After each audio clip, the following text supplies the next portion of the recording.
Today I am going to talk to you about attention.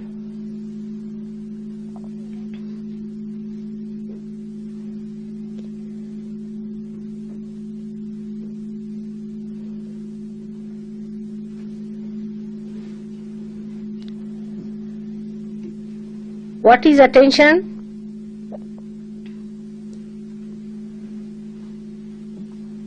What is the movement of attention? And what are the ways and methods of raising our attention? Keep it in broad ways, alright? But when I am saying all these things, you must know that I am talking to you individually. It's not about others. Always the first thing human beings do is when I am speaking to you, you try to find out about whom Mataji is speaking. This is the best way of putting your attention onto something else. If you put your attention to yourself that this is for me and me and me alone, then it will have an effect, because these are mantras. And that's why it is wasted, because whatever is given to you is thrown onto another person. So the attention that you have is the only way to know the reality. Your own attention is important, not the attention of others or your attention on others. This must be clearly understood. If you understand this point, that the whole thing is to be consumed by you through your attention to raise yourself to a higher situation, it will work out. Otherwise it is like giving food to you and going to another person who is getting nourished while you are getting nothing.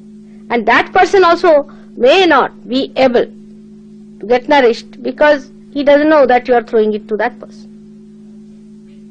So today, as I am going to speak to you about attention, you should know that your attention should absorb all that I am saying. It is not meant for anybody else. You better sit in thoughtless awareness. That's the best way, so that it goes into you. Otherwise it's like a lecture, that you listen to me has no effect. Every lecture will transform you, because after all I am speaking. But because you always think of others and you think of your problems all the time, something nonsensical is going on about which you are worried, and the attention is so overloaded that whatever is said to you doesn't go into you. So just now utilize it by being attentive and knowing that all these nonsensical things have no value. It's your attention that has to come up and has to grow.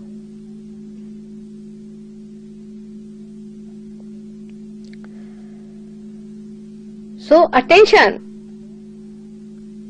is the whole of the canvas of your being. It's a complete canvas. Is the attention. Complete canvas of your being is the attention. How much you have gone into it, how much you have discovered it, how far you have raised it is a different point.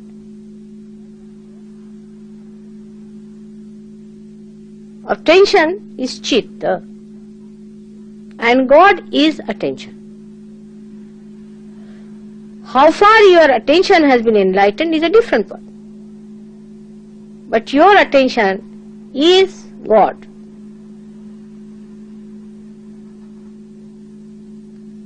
If you become enlightened to that extent, it is like a canvas.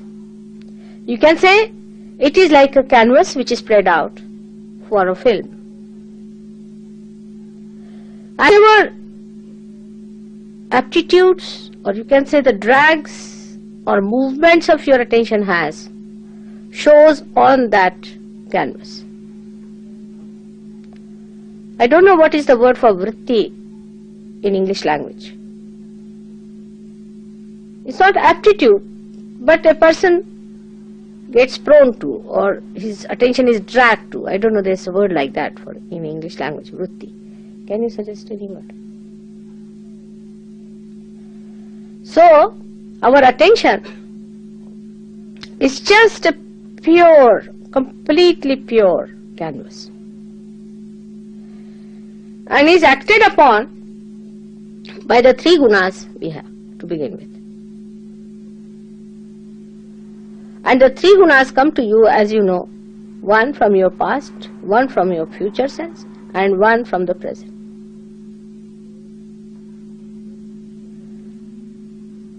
Now, whatever have been your experiences about a particular thing or a particular occasion, so far is completely recorded in your memory. For example, if you see the black color, all that goes with the black color is recorded in your memory. As soon as you see this black color, quite a lot of it comes up. That means as soon as you see this with your attention, the attention gets muddled up, or you can say the attention gets colored with all the memories about this black color. And then your action takes place according to the way your attention is affected.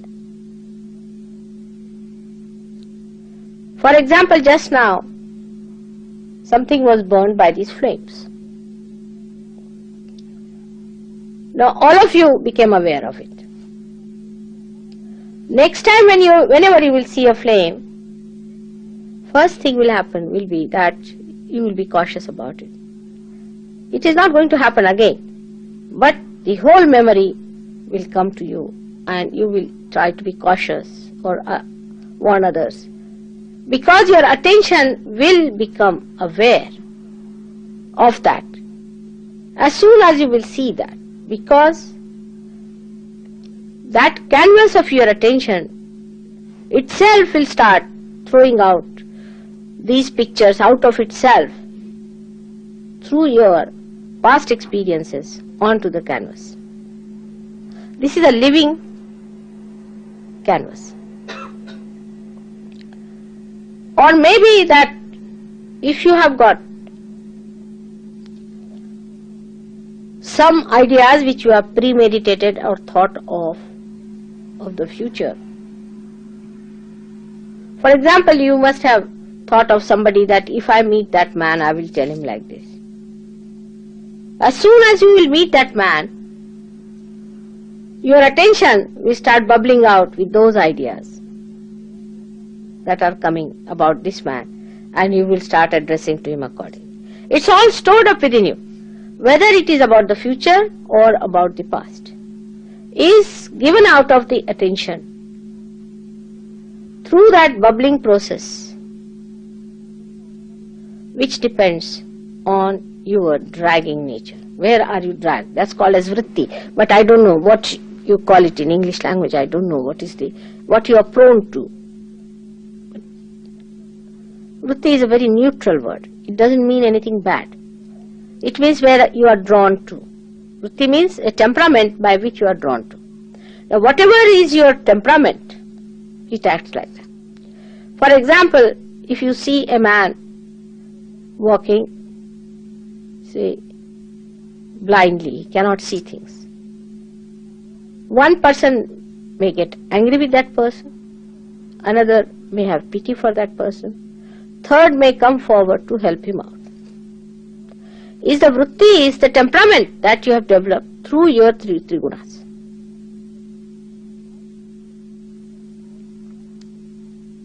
That's why this attention becomes identified with you. And when you are identified with this, your vritti, your temperaments, then you are still in a misidentified area. Let us take a case of somebody who has been possessed before. Now coming to Sahaja Yoga, his possession goes away. But the memory remains in the brain that he was possessed. And the memory is stronger in a person, left side is stronger. Then that memory lingers on. And as soon as that person comes in contact with anyone which has got something to do with the past possession, it clicks. And the whole thing starts coming into you, bubbling out, and you think you are again possessed. It is the memory which gives you, it's a myth. It's the memory that tells you, oh, you are again possessed. Because your left side is weak, means you always live in your memory. Your memory is stronger than yourself. If you could make yourself stronger than your memory, nothing can possess you.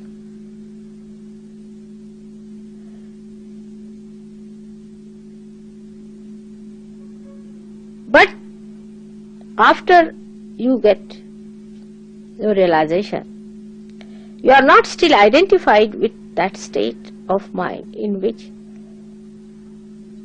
you see your ego and superego as myths.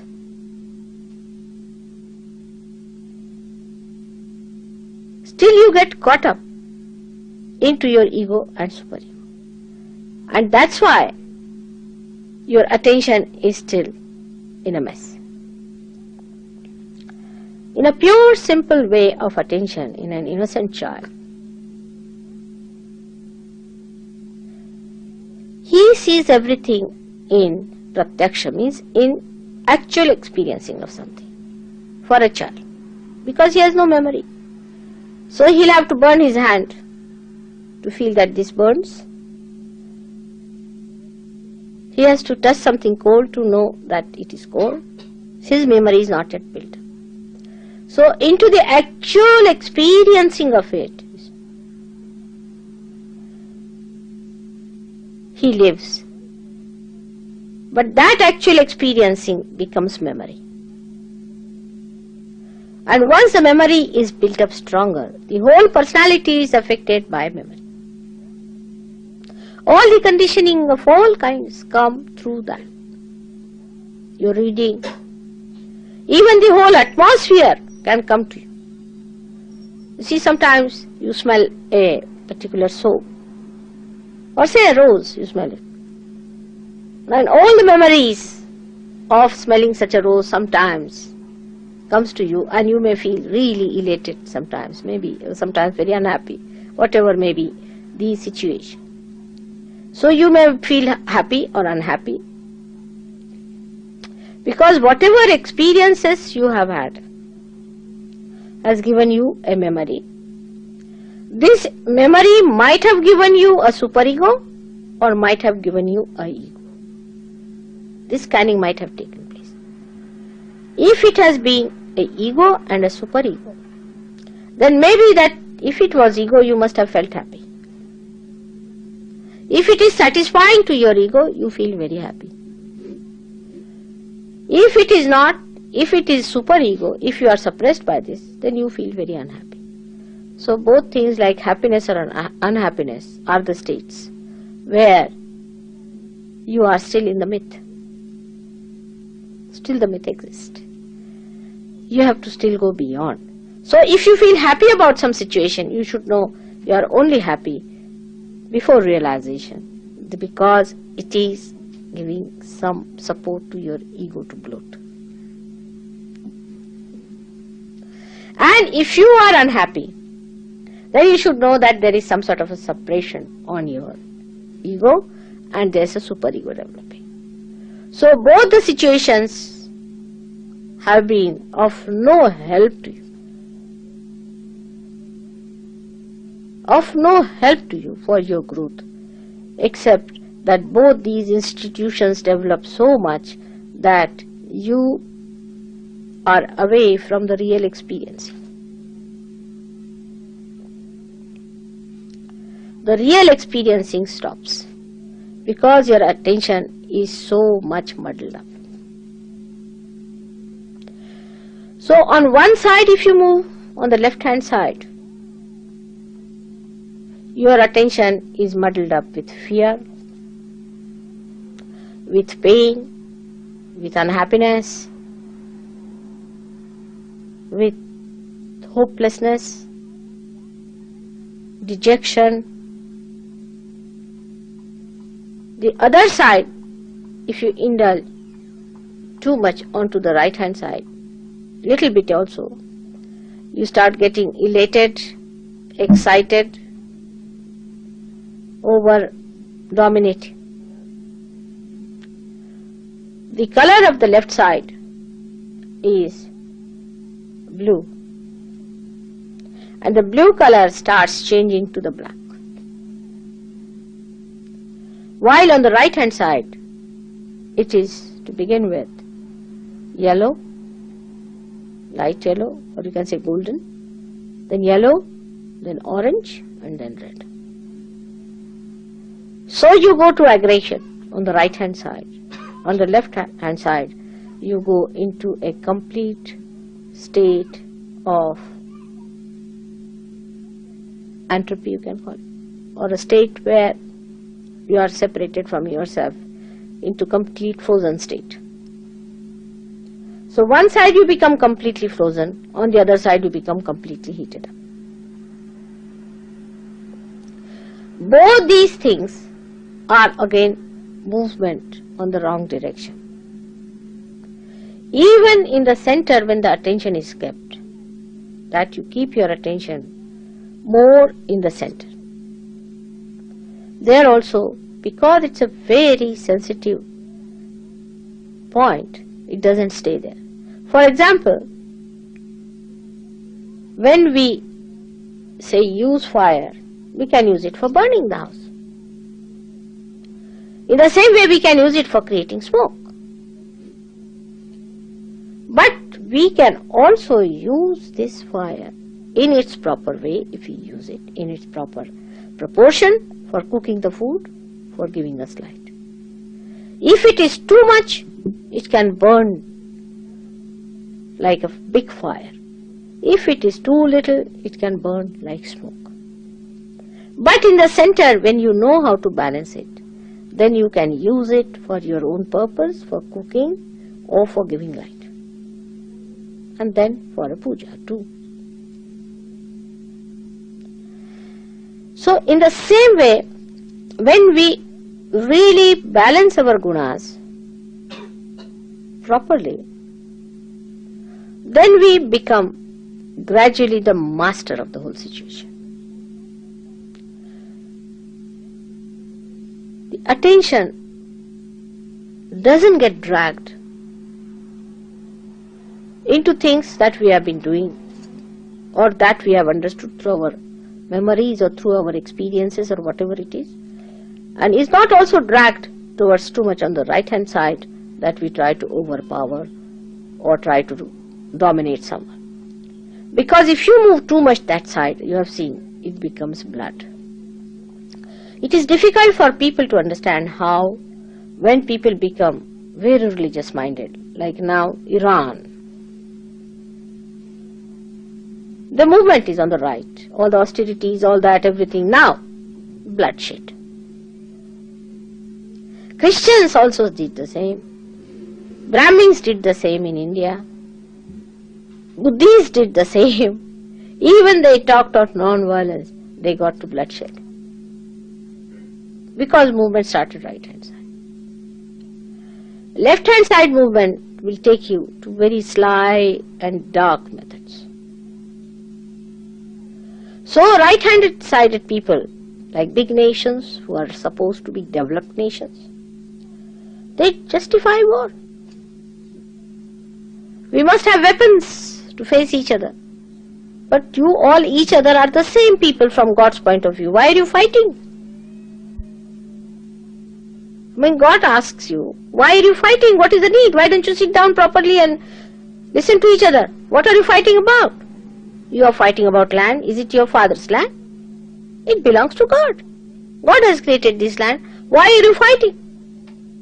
But your attention is such that immediately you say, oh, this is my land, this is my motherland, this is my fatherland, this is my brotherland. But what about your land which is within you? It's not your own. So if you go on telling these people that we should have no war, they will not listen. Realization is the only way. By realization, your attention gets higher and gets separated from that strata from where these things bubble in. You understand my point now?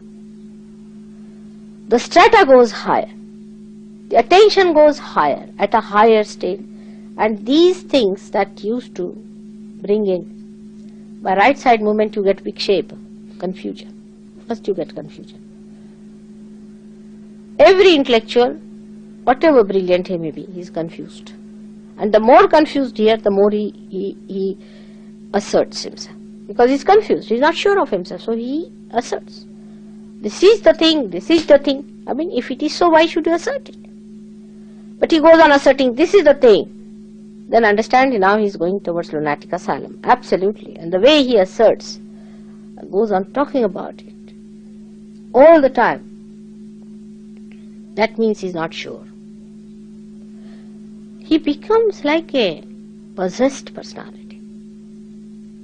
When he explains everything through his brains, that this is the thing, this is correct, we must all do, this is what. And he convinces many others who are confused like him. They depend on him, he becomes a leader, because you see they are much more confused. And they find somebody who is not so much confused outwardly, they stick on to him. And all of them get to war or some sort of a bloodshed or some sort of, they want to see blood. They become heartless, passionless, compassionless, you can say, compassionless, loveless people. The other movement is the blue side. The blue is like the blue moonlight. So for the romanticism starts. Sitting in the moonlight, you see, the ideas start coming from Lord Byron. And they come into your attention. Then it becomes very strong passion with you. You think, oh, I'm still, you see, I have to find out my loves, you see, and you go on in search of your loves and this and that. These things do not really are giving joy. That's why so many poems have been written that love is the most painful thing, is worse than death. And all sorts of poems are written like that. So why did you get into it? I mean, it's already written down, books after books, still why do you get into it? You are already warned about it, that don't go after love. Love is deception, love is this, that, it is very temporary, it is for the little while you get that. By chance, if somebody could stop at a point by marrying somebody who is sweet enough and realize that love and marriage and all these things are in the center, are like the fire in the kitchen, are like the fire in the temple, looks after it and doesn't overdo something about it, then maybe that this may be utilized. In the same way, the right side movement of the sun line, if people think that yes, the sun is important, we have to have sun in the house, but you are not to become naked and insult the sun and get your skin cancer. Sun is not for your skin cancer, but if you overdo it, also it is dangerous. A person who exposes himself too much to planning and doing that and doing this and doing all this can land up into very great difficulties. So you have to balance that side also and this side, and you have to be in the center, in the equilibrium. Now this word equilibrium doesn't exist in our day-to-day life. It exists only in the fiction or maybe in the so-called scientific research. But as far as human beings are concerned, they do not know what is equilibrium is. Because of this, the attention, though after realization comes up, still on the sides they just go down, this side or that side. according to your vrittis. And when these identifications still act in them, they are prone to go down again in their attention and again start bubbling out the same thing as they had. Now, one has to become lighter in one's own mind and should think that we have dropped all that, now why are we there? One should become lighter with all that load flowing out, because you are here to raise your attention higher and higher so that you come up to a point where you become one with the attention of God. Already your attention is sparkled, because through your attention you can see what's wrong with you, you can see what's wrong with others, and you can see how far you are going with yourself. But the progress is retarded because you do not know that this attention is pure form, and all that you get into this attention is a mythical stuff, is a myth. If you drop this myth gradually, treat everything as a myth and not depend on becoming unhappy or happy, just seeing the thing, your attention will take a flight and it will be at a much higher level residing there. Instead of that, every moment you go this way or that way, you see, it goes on like that, and the movement upward is much less. Even in Sattva Guna, when you rise, you can go much worse in that condition also. For example, if you say that I am trying to be Sattva Guni, in Sattva Guni it is that you start seeing everything, discriminating through your understanding, not through vibrations, through understanding. Oh, should we not somehow or other take out our attention from here? Should we not give up this? Should we be charitable? Should we go and serve the people? There are people who think, oh, we are going to do something great, like your Salvation Army. See, let them be salvaged by themselves. I don't know what salvation they are going to be. So these ideas I'm saying, of Sattva Guna can also immobilize you and can really freeze you down once for all. And that also can work in you in such a sly manner, or we can say in such a secretive manner that you won't feel it. All these ideas of helping others, being charitable, let's have a charity association, finished. Once you work in the charity association, your attention is finished there. But if your attention goes higher, say my attention is, I am only nothing but charity. I mean, what am I? It just flows. You just become the charity. So the difference between a person who is realized and a not realized is this, that the attention which was giving myth as reality to you is gone now, is gone higher. It can see that it is myth. Attention can clearly see that it is myth, and you can see that yourself, and you can remove yourself from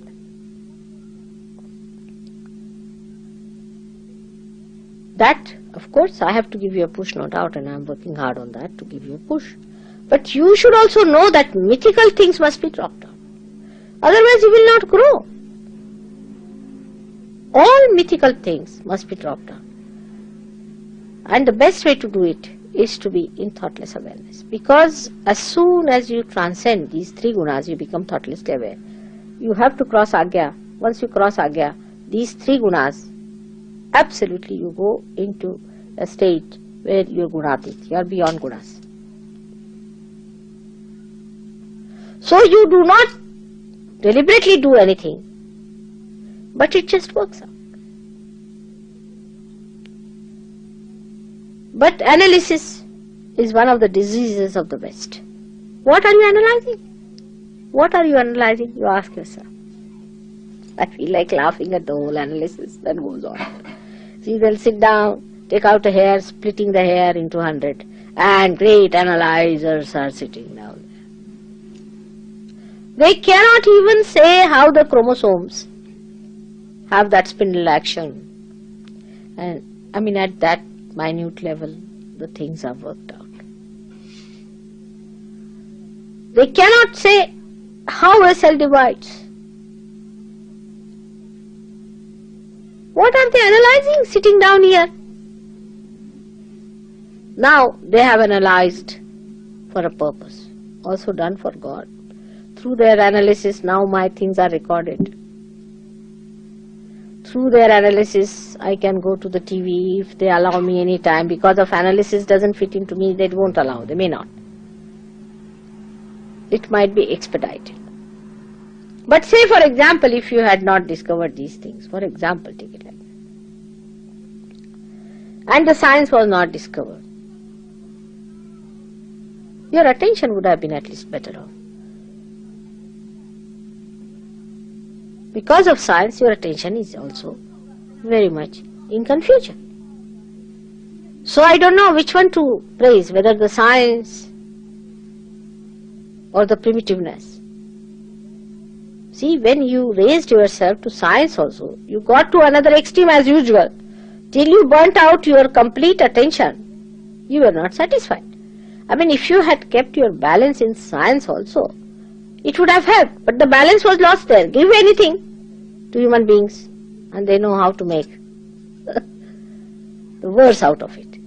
They'll go to the extreme. You give them a horse, they cannot go ordinary trotting or galloping. They must have a double gallop till they fall and die. Everything, you see, they just are on the run all the time.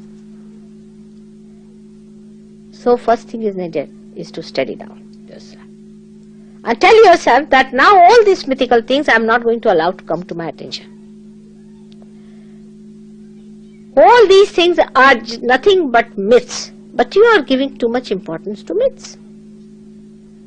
You are taking them so seriously. They are just mythical. Now, I mean, when you are realized, now you laugh at people who just go mad over say, a moonlit night. Alright? But ask the fellow who is doing that. He'll say, you are heartless. You have no feelings. He'll give you a big poetry out of it. You go and see any one of these people who are riding a high horse, who are at the helm of affairs, and you will feel like laughing at them. But they will think that you are useless, you are doing no work, you are good for nothing, you are just wasters. So now for you, because you are enlightened now, is to understand that our attention has to move higher and higher, at a higher space. Now actually what has happened in realization? Your Kundalini has risen and has come up.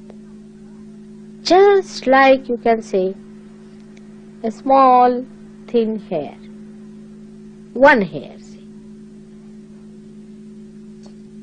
and that has broken your sastra. And now the grace is flowing into it. But it's a very small movement that has taken place, of course, which is a very difficult movement, no doubt, but it has taken place. Now, you have not expanded like this. Your chakras are only pierced in the center.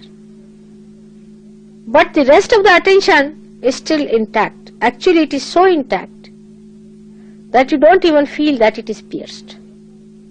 Now you have to expand that. Open it out so that more strands of Kundalini can rise. And your attention, which is in these centers, expands.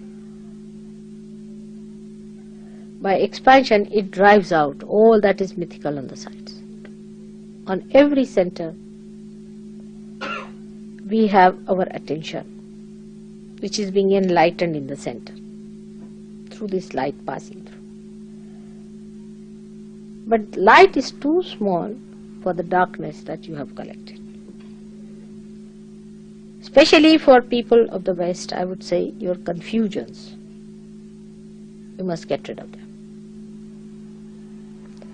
But still you identify, because if I ask you anything, how are you? Means what? Means you are still confused. Alright? Confusion should go. One confusion was there, that this is realization or not. I hope that's over now with you people.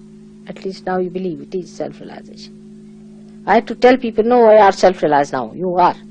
Still they would jump up like Jack in the box. They'll say, no, we are not mother. How do you say this is realization? We expect this out of realization, that out of realization, that will be flying out of the door if you are realized, or something nonsensical like that. Thank God these ideas have gone away. But when we are realized, there is light that has come in us. We have to grow it only by separating our attention from the myths. It is all mythical. I also play with you, because unless and until you are sure, I am not going to give you a wrong idea about yourself. I want to see how far still your attention is moving. And I know, still you are not sure. Still you are not sure of yourself. That's why the confidence is not there. First of all, you have to learn how to drive. Then you are tested. There will be 5 stones put together. The distance will be only that hardly a car can pass through, and the fellow will say you bring it zigzag, and you cannot do it. Why? That's how he makes you a master. The mastery of your attention will come when you will start seeing that it is all a myth. That upsets you. It's all a myth that upsets you. Just throw it away. Just throw it away and understand that you are the eternal attention, that you are the eternal life. That only thing that keeps you away from it is ignorance, and the ignorance is too simple to understand, that you have accepted myth as truth. Just drop it. It's all myth. You'll be amazed how your attention will rise. And you will see all these nonsensical things which used to frighten you or to elate you will drop out, and you will just smile at it. And then only you are going to enjoy yourself fully, because your attention will be completely drenched into the bliss of self. I am saying you will, I say you are already drenched into that bliss. Keep it up. Now, how to do it? Actually, in every day-to-day life. How to kill the memory of the past?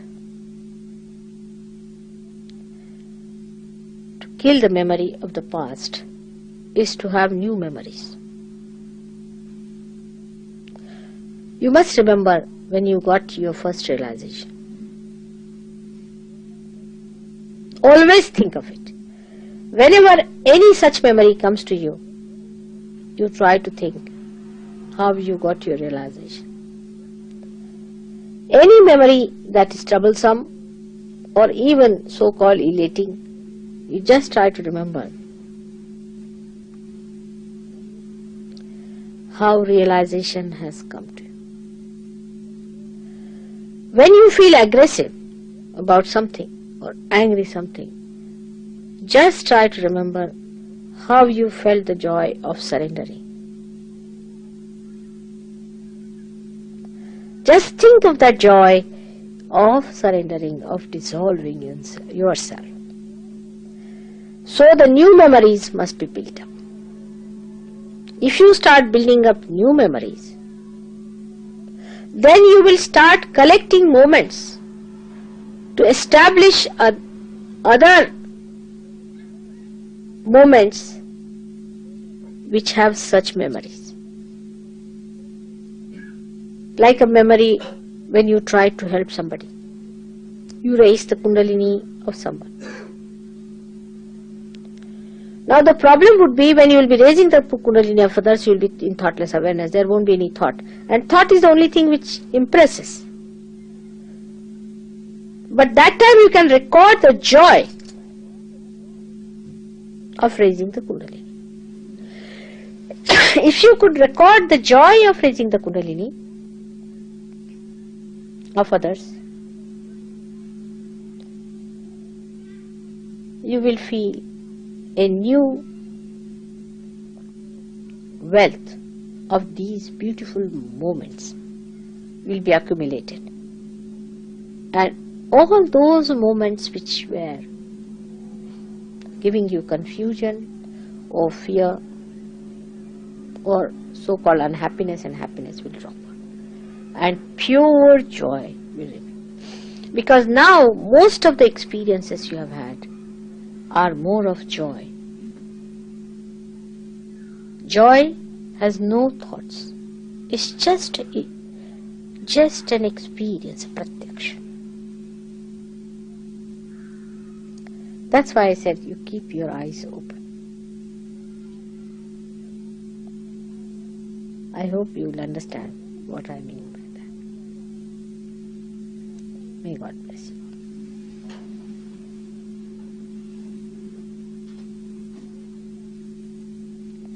I think let us meditate today. Maybe this meditation will help us. Please close your eyes.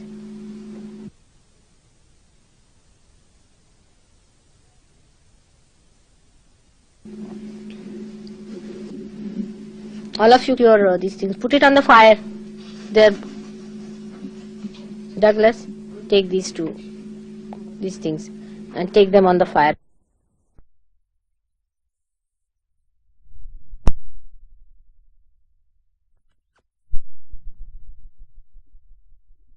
Not paying attention here or there or without worry.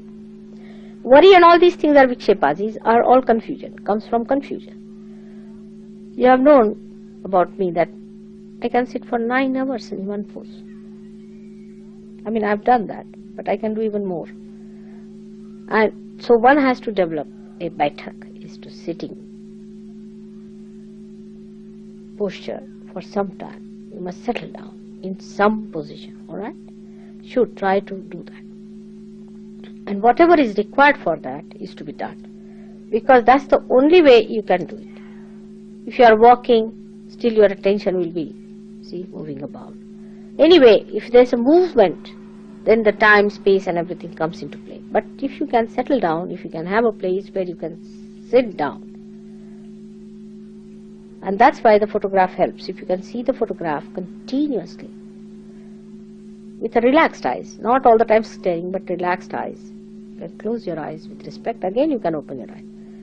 This settling down of the position, you will be surprised how your attention will gradually rise. You will feel it. Just now you are all in thoughtless awareness, so go into meditation. Alright. Now, if you cannot sit, you can take a seat, down below. But as I said, its clothes should be little lighter. Alright, put your hands towards me. As you have to sit for about now 5 minutes, I will not make you much. But I hope you will develop next time you are sitting this thing.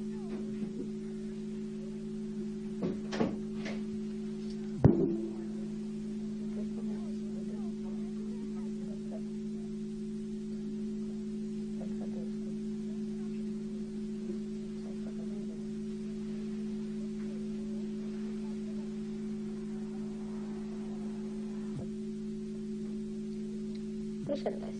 There should be no expression or anything on the face. Just expressionless, lost. Even yourself.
Your thought is open your eyes, again you go back.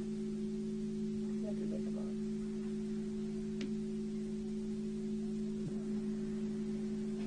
Right hand on the heart, I think we have right hand on the heart. Now do it with your heart. Do it with your heart. Right hand on the heart.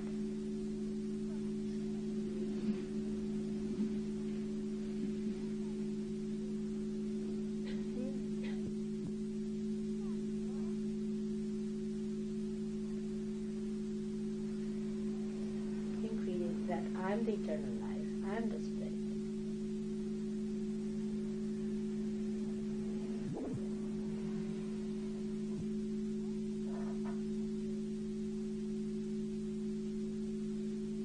You.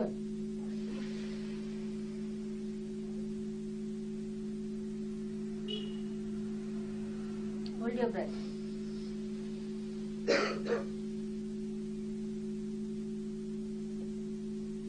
Give it.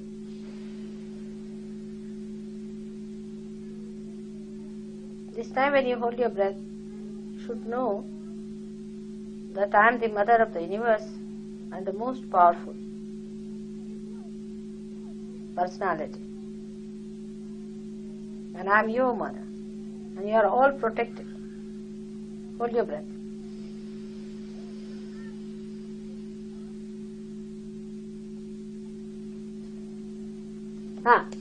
Leave it.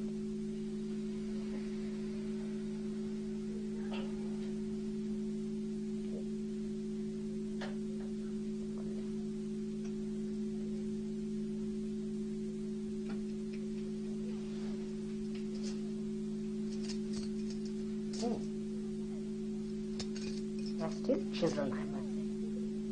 Don't you know that I am very powerful? How I to tell you? Even the small children know that.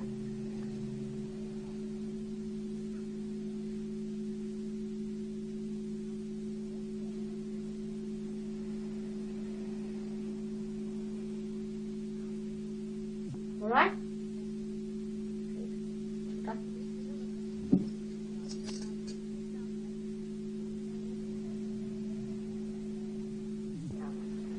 Relax.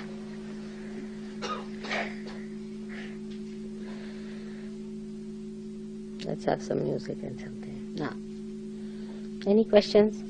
Anywhere?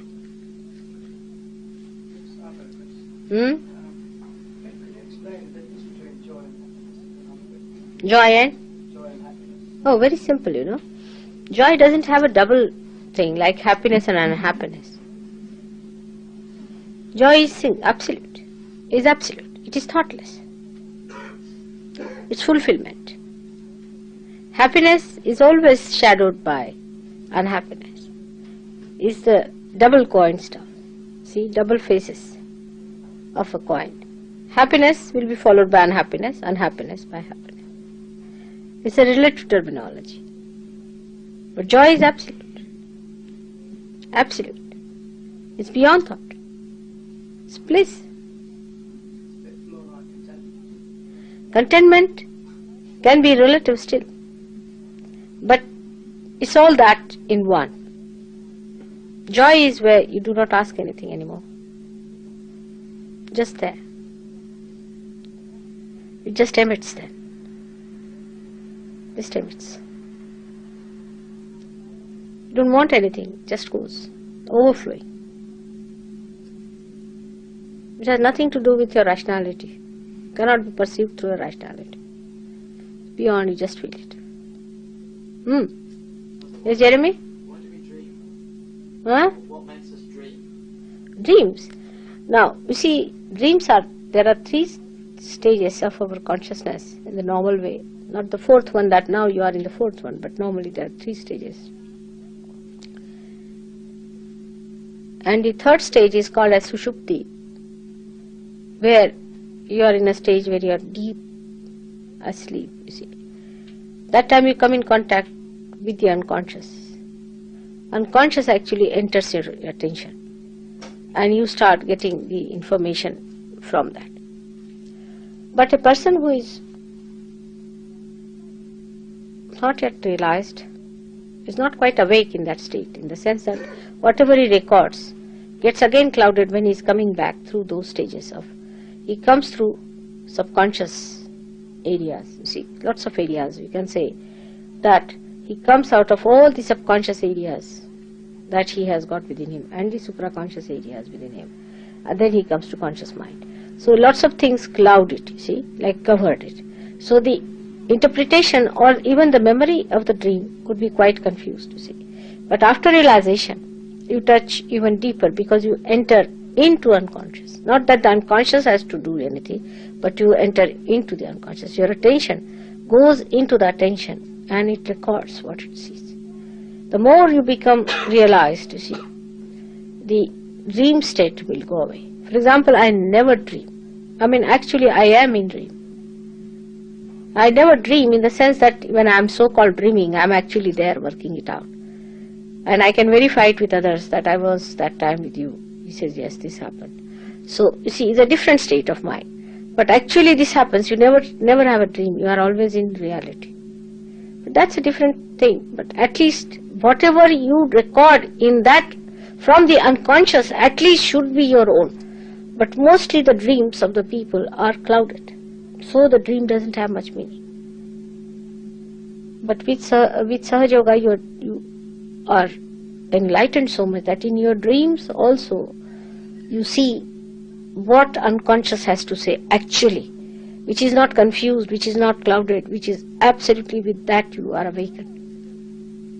I mean, for example, you might see me many times in dreams, and suggestions will get from me. I mean, I work through dreams only, through the unconscious. But some people always will say, oh, I've seen you somewhere. I've seen you many times. I don't know where have I seen. Were you in New York? I said, no. Then where did I see you? They saw me in their sleep, you see. But they cannot connect that it was in the sleep they had seen. They are not realized people, but they have seen.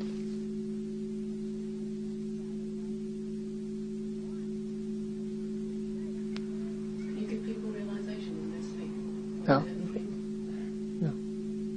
I do not want to even give a realization to people when they are not facing me, either my photograph or Sahajogis. That should not be, because recognition is the only point in Sahajog. Modern Sahajog is only going to work out if you recognize me. If you do not recognize me, it's not going to work out. This is the only way, this is the only key, because so far you have never recognized. Only on recognition all your past things will be forgiven, everything will be done. But if you refuse to recognize me or you go slow with it, your progress will be slow, which I have told you very frankly, though it's rather embarrassing job, but I have to tell you, this is a fact. So in dream you cannot give realization. But in dream you might see the situation in which you will be giving thing, how you should give. Your solutions will be suggested to you, how to approach a particular person. But you cannot give realization to anyone. They have to know that they have got realization through Mataji Nirmala Devi. As it is, when you give them realization, they have no value. If they don't know me, they will have no value.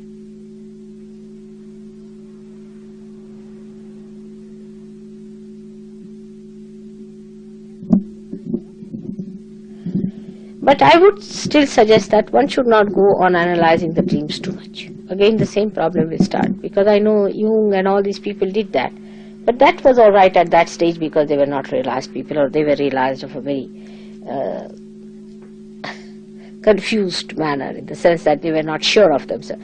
But you people do not go on bothering about dreams so much. The dreams are coming to you to give you a solution of a problem.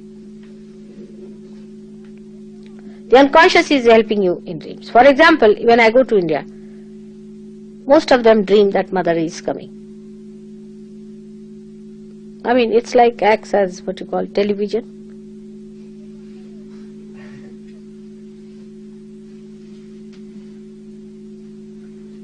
I dreamt of you after the first time I came here. Beg pardon? I dreamt of you after the first time I came After you came here, not before. here. No. But there are people who have come to me because they dreamt about me also. Now that's a good thing. To dream about me means you've gone very deep. You see, the verification comes in. When I was here, you put your hand over this eye. When I dreamt about it, it was as though something was pulled out. It was like a crystal. Yes. And this fell on the floor and it sort of grew legs and ran away. Huh? What happened, you felt? Grew legs and ran away. I used to suffer from headaches. Ah. Since that time. See, that's true. That's true. I mean, actually it is done like that. I'll tell you an example, a very concrete example of this. One man who used to come to Sahaja Yoga and was very deep into it. One day, he was, you see, some of the Rajneesh's disciples wanted to sort of harm him. So they called him and they said, I will offer you a pan, you see, that we eat and all that. And they really mesmerized him and gave him a pan. He ate the pan and all that. That was after the program, say about 10:30 or so, he ate the pan and he went into his subconscious areas. But he was coming to consciousness a little bit, and then they took him in the taxi and beat him. But they could not beat. See, he could see that they used to come and beat him and their hands were held by somebody. He could not feel the beating on him at all. And he used to come to consciousness, again unconscious, and then he became absolutely conscious, you see. He saw them beating him and they said they were getting the pain as if beaten, but he was never beaten up. And then they left him in one place. And they took out his chain, a gold chain, and he had one ring of a real ruby in his fingers. They took out all that and they left him in one place somewhere. And then he walked all the way from there to his house. So I saw all this happening to him, and that I was trying to slap back these people and all that. I saw all that, I was doing it. You see. So early in the morning I got up at 6 o'clock. I telephoned to his house and I said that, how is he now? His wife said, he came very late. I mean, he came really in the morning time, about 5 o'clock. And now he's sleeping. I said, let him sleep. He has had a very bad time last night. And he suffered a lot, and these Rajneesh people have troubled him a lot. I told her. She was quite surprised, you see. She didn't know all these things when he got up. She asked, where did you go? And then she told all the story about it. Then he telephoned to me, said, Mother, you were there to save me. I said, all right. I told him, but normally I don't tell you see. But that day I just wanted to find out. Then she said that I've lost my ring, which was given to me by my father, and I really feel sad about it. So I said, all right, you'll find it. Both the things, you are going to get it. And when he was getting down from the staircase, he found a red kind of a bundle lying there. And his wife said, what is this red bundle lying here for? So he picked it up. Inside was the ring, and inside was his chain. And he immediately telephoned to me, Mother, I found both the things. How did you manage? So it can be done. So all that was done for them, because you see, one can work it out. It can happen like that. But you must know that everything is done through the power of Brahma. That's the glow of Adi Shakti. It's all done through that. The rest is all myth. If you are not frightened of the myth, and if you do not recognize the myth, you are about. But you still recognize it. This is the problem.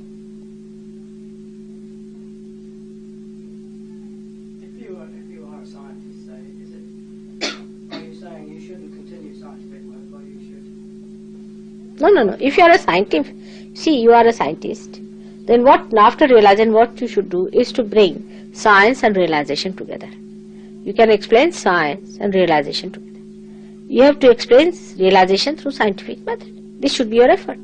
A new direction, because you have found out that you are realized, you have found out that there is all pervading power. Now if you can put it in the scientific language, you can talk to them. So that knowledge is not wasted. Supposing you are a geologist, you can explain many things of geology which you have not explained so far through science, through realization. So you give actually the science its fulfillment itself. There are so many questions they cannot answer.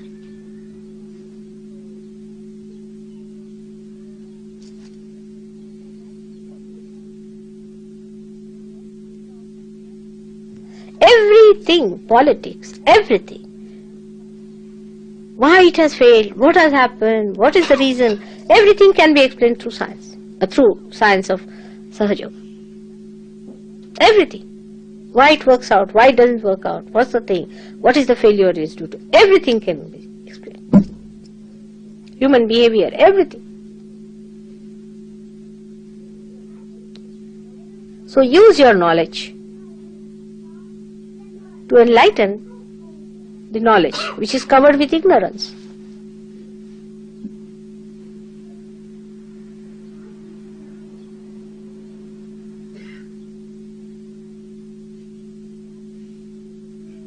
For example, see now, you have developed films, cinemas, this, that. Use it for Sahaja. How can you use it for Sahaja? We should try to find out ways and methods.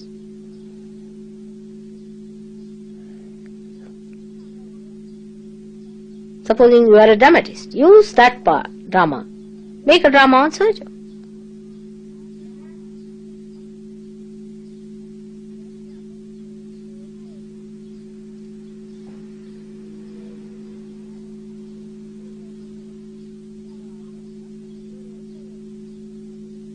Put your mind to that and you can do it.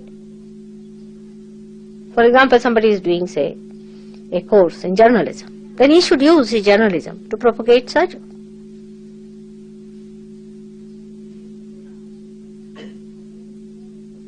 You should try to find out in geology also, or in any subject whatsoever,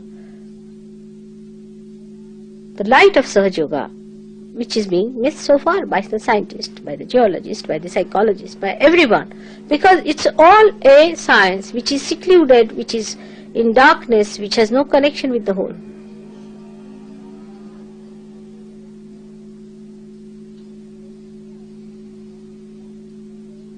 Now you see here, fire is here, alright?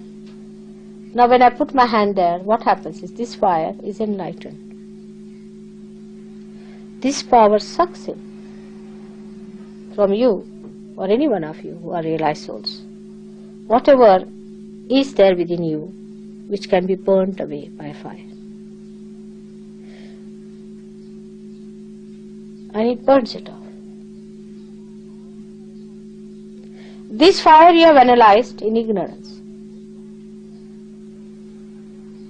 But now you are enlightened. I gave realization in India to some scientists who were working on the agriculture.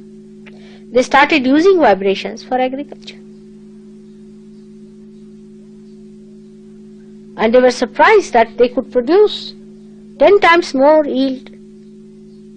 I mean, you can see the difference between the different types of things that are being produced, and they are doing tremendous work on that.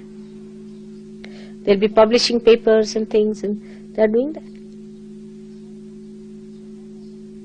Or you can see also how vibrations work on, say, a nucleus of an atom. They will be acted through mesotones. If you see that, mesotones will immediately react to it because they are arbitrary. And you will be amazed you can handle them and maneuver them through your vibrations if you see them under microscope. If you want to go into it, you can go in. Because, you see, first of all, you have to convince these horrible people. What else could be? That give up everything else and just accept it. Be within it.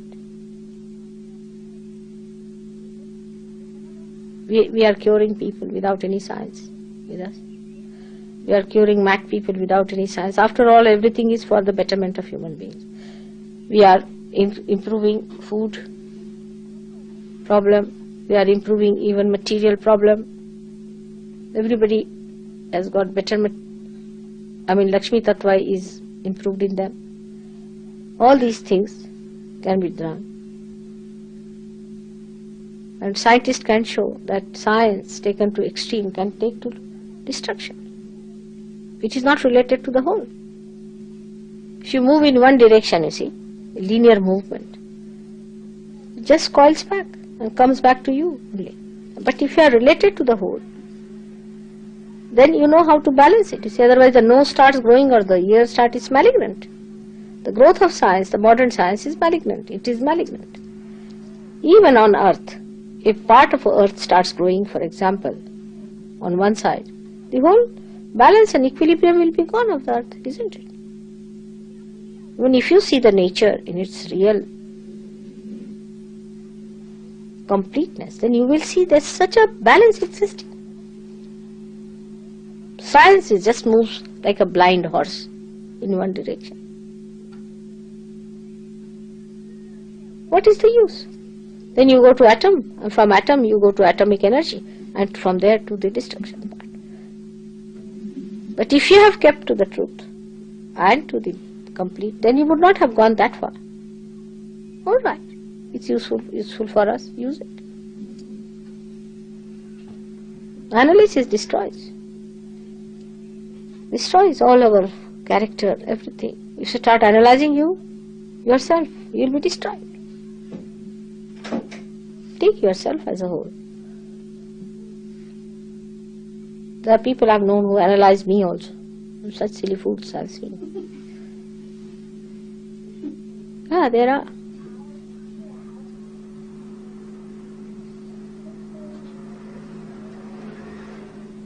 It's so fantastic the way human beings go about with their small little brain.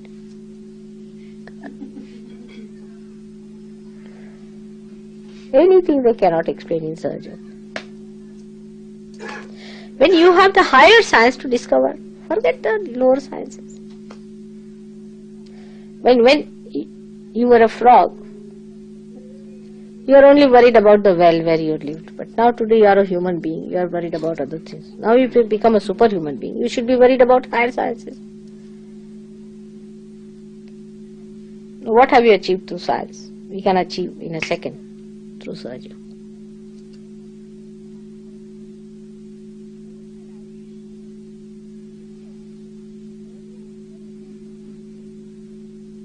Your material welfare can be, in a second we can improve. If you get your realization, materially you will be better off.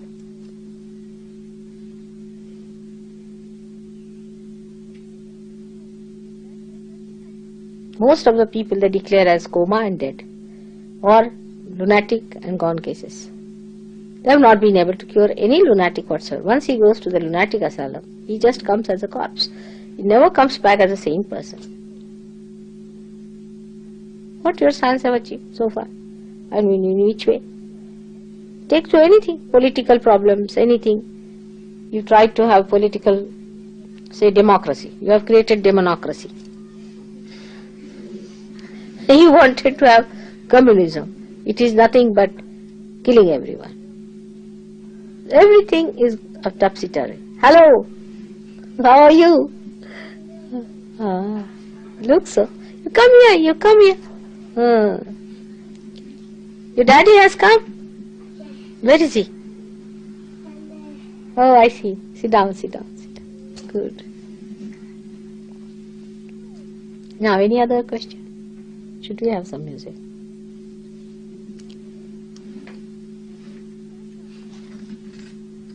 What is the true meaning of your name, Sri Bhagavati? I've seen several different translations of the name. You see, Entirely different from each other. Bhaga. Bhaga means 6 things altogether. They are the 6 attributes of God. And Bhagavati is the power of God. That's why she's called as that. 6 basic attributes of God.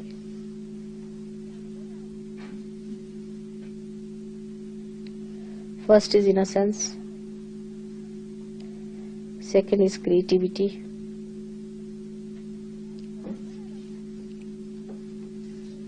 Third is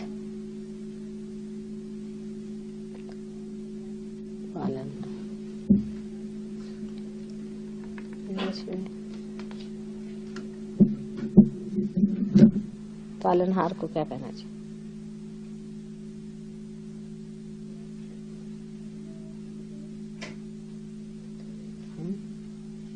शब्द नहीं है.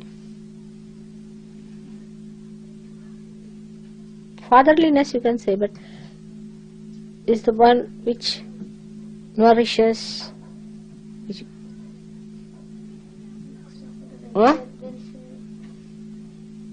welfare तो नहीं होता. If you put the gardener and the Mother Earth together, then what is the quality of them? Is nourishment, growth, looking after, and everything called as palanhar. The one in English must be a word somewhere. The patron. Patron? But patron doesn't mean all that, isn't it? Husband. Huh? Husbandry. Husbandry is a funny word.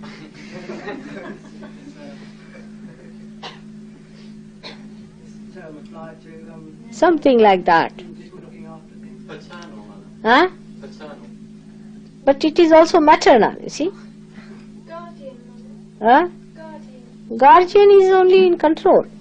See, all these things put together is called as palanhar. The one. Sustenance is also there. But the kindness, the control, the looking after, the weeding out, all the beauties of that. And the enjoyment of seeing your creation, the growth, the one who makes our growth possible.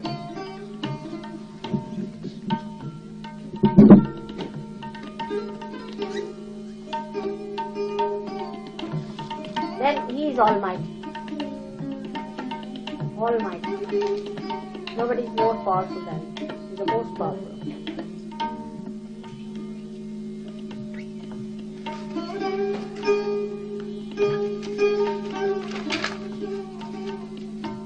And He is the encompasser. He encompasses everything.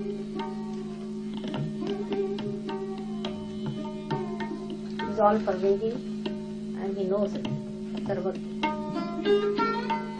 knows everything. Omnipotent. Omniscient. This is Bhagavan. And Bhagavati is the power of God. Without Bhagavati, God has no meaning. It is like moon and moonlight. It is like sun and sunlight. You cannot differentiate. They are just one and same. Is Bhagavati the same as Shakti then? Adishakti is the same as Bhagavati. She is called by many names. One of them is Nirmala also.